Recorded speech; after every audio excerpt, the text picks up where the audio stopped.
2 రోజుల క్రితం ఏలూరు జిల్లా నూజివీడు ప్రభుత్వ త్రిబుల్ ఐటీ కళాశాలలో మొదటి సంవత్సరం చదువుతున్న కారుణ్య అనే యువతి శుక్రవారం రాత్రి అదృశ్యమైందని సమాచారం అందుకున్న పోలీసులు కేసు నమోదు చేసి దర్యాప్తు చేపట్టారు. ఈ దర్యాప్తులో భాగంగా యువతి ఫోన్ ట్రేస్ చేసి లొకేషన్ను గుర్తించిన నూజివీడు పోలీసులు యువతిని క్షేమంగా తల్లిదండ్రులకు అప్పగించారు.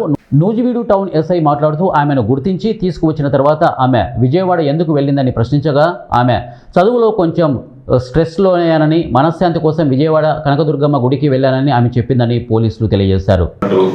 ఆవిడ హాస్టల్లో లేకుండా కనిపించినట్టుగా ఫిర్యాదు ఇచ్చినారండి. ఆ సమాచారం మేరకు మేము ఎఫ్ఐఆర్ కట్టి దర్యాప్తు చేసి ఆవిడ కోసం ఆచూకీ తెలుసుకొని ఆవిడని ట్రేస్ చేసి తీసుకొచ్చి వాళ్ళ బంధువులకు అప్పగించామండి. దాంట్లో వేరే విషయాలు ఏమీ లేవు. వాడికి మైండ్ చదువుకునేటప్పుడు కొంచెం స్ట్రెస్కి గురయ్యి విజయవాడ అమ్మవారి గుడికి వెళ్ళి కొంచెం పీస్ఫుల్గా ఉంటుందని చెప్పిందండి ఆవిడ. అక్కడ విజయవాడ గుడి దగ్గర